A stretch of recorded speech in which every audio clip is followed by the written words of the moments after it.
पहले मैं शुरुआत करना चाहूंगी मोहम्मद अजमल जी आपसे। ये कशीदगी कितनी आगे बढ़ती हुई आपको नजर आ रही है, क्योंकि लगातार वार और पलटवार यहाँ पर देखने को मिल रहा है।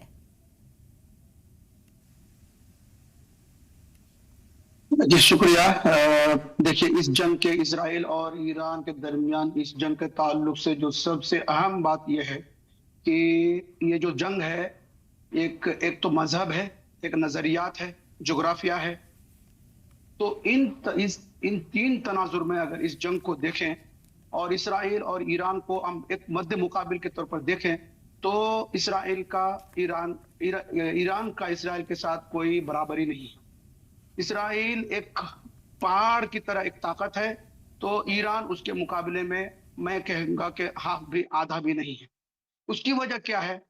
एक तो यह है कि उसके साथ जो दुनिया की सबसे सुपर पावर है अमेरिका, उसके साथ है हर तरह से, इंटेलिजेंस सतह पर और इंटेलिजेंस की सतह पर और आर्म एम्यूनिशन की सतह पर, और इसके अलावा पॉलिटिक्स अमेरिका का पूरा पूरा साथ है, जिसको हम एक खुला राज कह सकते हैं। क्यों? इसलिए कि वो मुकम्मल तौर पर ओपन होकर के नहीं आ रहा है, लेकिन है राज, लेकिन खुला हुआ। उसके साथ साथ जो यूरोपियन तो ताकतें हैं, यूरोपीय वापस लौटती यूरोपीय हूँ ममालिक आपके हैं पास, ये। वापस लौटती हूँ।